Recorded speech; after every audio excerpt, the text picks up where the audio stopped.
Bonjour à tous, aujourd'hui on se retrouve pour une nouvelle vidéo, j'espère que vous allez tous très bien, j'espère que vous avez la forme. Donc je fais cette vidéo sur la chaîne de WoMalta, c'est l'entreprise dans laquelle je travaille depuis maintenant 3 mois à Malte. Pourquoi je fais cette vidéo? Simplement pour vous parler de mon parcours, pour vous parler de mon expérience et tout simplement pour vous parler de Malte. Si vous vous posez des questions par rapport au pays, si vous hésitez à venir étudier ici, si vous hésitez à venir en vacances, si vous hésitez à venir y habiter carrément, je vais essayer de répondre à toutes vos questions. Si vous avez encore d'autres questions dont lesquelles je ne vais pas répondre dans cette vidéo, n'hésitez pas dans les commentaires, je vous répondrai le plus vite possible. Et c'est parti pour la vidéo.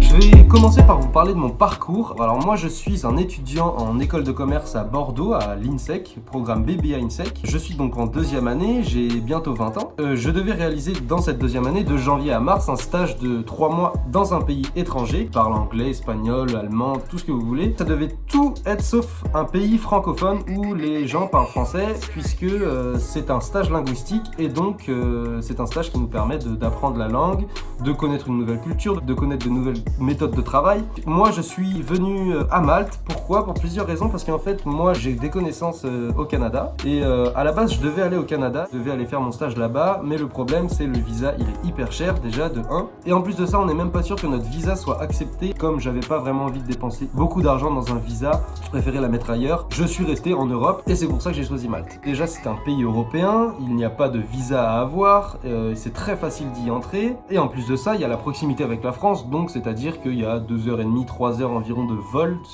c'est rien du tout. J'avais fait des recherches sur ce pays avant de venir, c'était très paradisiaque, il y avait beaucoup de travail, tout ça, donc franchement c'est plutôt cool. J'ai trouvé mon stage, j'ai trouvé là où je devais dormir, et maintenant je vais vous parler de ce que je fais à Malte depuis 3 mois maintenant. Moi je suis en stage, ça fait 3 mois bientôt que j'y suis, on est en mi-mars, je m'en vais en fin mars, vraiment le dernier jour de mars, je retourne en France pour continuer mes études. J'ai fait donc mon stage dans une agence de tourisme qui est WoMalta, donc la chaîne sur laquelle vous regardez cette vidéo. Je m'occupe de tout l'aspect communication, c'est-à-dire que je m'occupe des réseaux sociaux, comme vous pouvez voir je m'occupe de la chaîne YouTube. Vous pouvez regarder les précédentes vidéos, il doit y en avoir 3 ou 4 que j'ai fait en anglais, et donc je m'occupe aussi de Facebook, Twitter, Instagram, je m'occupe également de faire la mise à jour de notre site internet. Donc là je vais vous faire une petite présentation rapide de notre site. Donc sur notre site vous allez pouvoir retrouver tous les monuments à visiter, tous les beaux endroits visités, vous allez pouvoir retrouver toutes les plages, tous les bons restaurants dans chaque ville, tout est bien répertorié, et vous allez pouvoir aussi réserver votre vol. Si vous avez envie de réserver aussi un hôtel, c'est possible.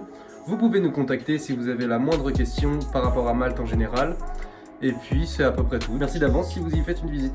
Concernant là où je dors, comme vous voyez je suis dans une chambre, je ne suis pas dans un appartement puisque je suis en famille d'accueil, et c'est moi qui ai voulu être en famille d'accueil parce que avant de venir j'avais vraiment envie de jouer la carte de la langue, c'est-à-dire d'apprendre le plus possible l'anglais, et je trouve que c'est important puisqu'on a quand même l'opportunité de venir pendant 3 mois dans un pays qu'on ne connaît pas, et donc je ne voulais pas prendre un appartement avec mes potes puisque c'est sûr que ça aurait été un petit peu mieux puisque j'aurais été avec eux, mais on aurait toujours parlé en français. Et là dans cette famille d'accueil ça me permet vraiment de parler tout le temps en anglais. Et sachant qu'il y a une autre étudiante qui est une colombienne, donc qui parle espagnol ici avec moi, j'apprends également l'espagnol avec elle. Moi je trouve qu'il y a une transition qui est hyper compliquée à faire. Vous savez parler anglais, mais vous êtes obligé de réfléchir à vos mots avant, vous êtes obligé de traduire en français pour pouvoir parler anglais. De passer de cette transition-là à directement parler anglais, penser en anglais, c'est assez compliqué. Mais je pense que la meilleure façon de faire cette transition le plus vite possible, c'est de venir dans un pays comme là. Et je trouve que là, j'y arrive de plus en plus, et je pense que j'ai bientôt fini ce processus entre guillemets.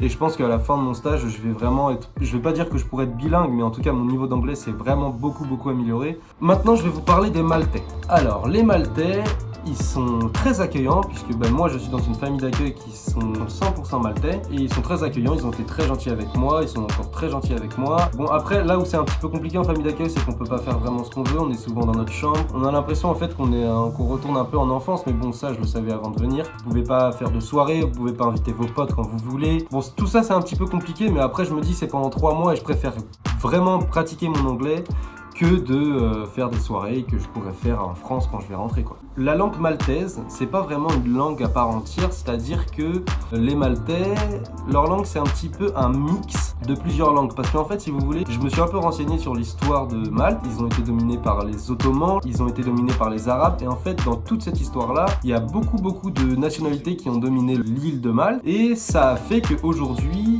quand vous entendez du maltais, on a l'impression d'entendre la langue arabe. Alors que pas du tout en fait. Il y a certains mots qui vont être en arabe, il y a certains mots qui vont être en français, il y a certains mots qui vont être en allemand, il y a certains mots qui vont être en anglais. Il y a beaucoup de mots en anglais dans le maltais. Par exemple, les nombres et les chiffres, les maltais utilisent les nombres et les chiffres anglais. Je crois qu'ils ont des nombres et des chiffres maltais, mais c'est plus simple pour eux d'utiliser l'anglais. Et par exemple, pour dire bonjour, ils vont dire bonjour, parce que ils connaissent bonjour et ils savent que c'est français. C'est une multitude de langues qui s'est regroupée dans le maltais. C'est pour ça que c'est hyper compliqué d'apprendre le maltais, et même moi, pendant 3 mois, je ne sais toujours pas dire un mot en maltais, et puis que j'ai vraiment envie de me concentrer sur l'anglais. Mais il faut savoir aussi que la plupart des Maltais parlent en anglais, et même les étudiants qui ont notre âge, ils parlent en anglais. Au niveau du niveau de vie à Malte, un Français il peut vivre aisément, on va dire normalement quoi, puisque le niveau de vie est un petit peu moins bien qu'en France. Je vais prendre l'exemple d'un paquet de cigarettes.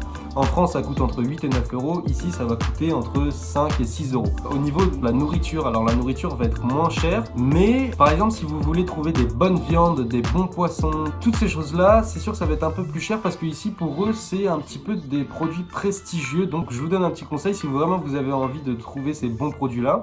Essayez de vous écarter un petit peu des centres touristiques, c'est-à-dire La Valette, la capitale, St. Julian's, Zwickau, Sliema, toutes ces villes-là qui sont regroupées, qui sont concentrées et qui forment vraiment un endroit touristique. Essayez de vous écarter un petit peu dans le centre, dans le sud, dans le nord, dans l'ouest de Malte pour retrouver des prix un peu plus abordables, puisque c'est sûr qu'il y a moins de touristes dans ces villes-là. Donc il faut savoir que Malte c'est un très petit pays. Pour faire du nord au sud que Malte, je parle pas de Comino et Gozo, il y en a environ pour 45 minutes, 1 heure en voiture, sachant que quand on est étudiant et qu'on vient à Malte, on n'a pas de voiture, donc on va beaucoup solliciter le bus, les transports en commun. À Malte, il y a un réseau de bus qui est très bien installé. Concernant les lieux là où vous pouvez faire votre stage, il y a vraiment une zone qui est concentrée, où là il y a beaucoup d'entreprises, il y a beaucoup d'activités, il y a beaucoup d'appartements, beaucoup d'hôtels. Je vous conseille de venir dans cette zone-là. Vous pouvez venir à Sant Juan, Zwickau, Sliema, La Valette même si vous voulez, St. Julian's aussi. Et si vous avez envie d'avoir une belle activité, de faire plein de choses, parce qu'en fait dans ces villes-là, il y a des trucs à visiter, surtout à La Valette, il y a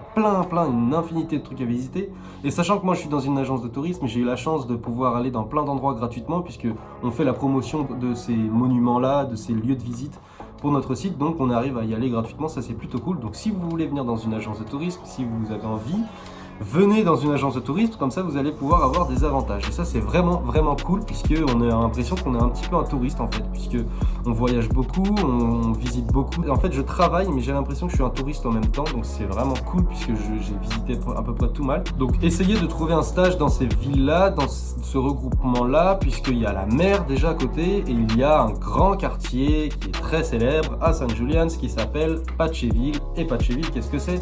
C'est en gros un regroupement de bars, de discothèques, de boîtes de nuit, des boîtes de striptease. Vous pouvez manger n'importe où, vous pouvez manger des pizzas, des bons restaurants, vous pouvez manger des fast-food, tout ce que vous voulez. En fait, c'est toute la semaine, c'est tout le temps ouvert. C'est vraiment l'endroit où il faut aller au moins une fois. Et d'ailleurs, il y a bientôt 10 millions d'euros par le gouvernement maltais qui vont être investis dans Pacheville pour améliorer la qualité de vie. Mais franchement, c'est vraiment un truc à faire à Malte. Donc c'est pour ça que c'est à St. Julian's, c'est au bord de la mer et c'est vraiment cool. Il y a plein d'hôtels si vous voulez venir en vacances. Concernant Comino et Gozo, les deux petites îles qui sont au nord de Malte, n'allez pas là-bas si vous avez un stage, ou alors si vraiment vous trouvez votre stage là-bas et que vous trouvez une famille d'accueil qui vous plaît, allez-y. Mais franchement, venez plus à Malte. C'est un conseil que je vous donne, puisqu'en fait il n'y a pas vraiment d'activité dans ces deux îles là, c'est vraiment des îles touristiques, des îles paradisiaques. Par exemple à Comino, la plus petite île, il y a le Blue Lagoon, la mer elle est bleu cyan, transparente, c'est vraiment paradisiaque, c'est vraiment des endroits à visiter. Et je sais qu'aussi à Gozo, il y a beaucoup de ruines, il y a beaucoup de vieux bâtiments et c'est vraiment magnifique, il y a des grandes falaises, c'est vraiment beau à visiter, c'est vraiment que des endroits qui restent des endroits de visite, il n'y a pas vraiment d'activité là-bas. Et aussi à Malte, sur les côtes de Malte, il y a vraiment des endroits magnifiques, le Tingley Cliff je crois, ensuite il y a la Saint Peter's Pool qui est dans le sud, ça c'est vraiment des endroits magnifique, il y a plein de plages, il y a des falaises. J'espère que cette vidéo vous a plu. Je vous mets dans la description le lien de nos réseaux sociaux si vous avez envie de découvrir Malte. Si vous avez envie de nous suivre sur Instagram, là on est vraiment bien actifs sur Instagram. Si vous avez des questions, n'hésitez pas dans les commentaires, je vous répondrai le plus vite possible. Merci de m'avoir écouté, c'était Gabin pour WoMalta et on se dit à la prochaine. Ciao!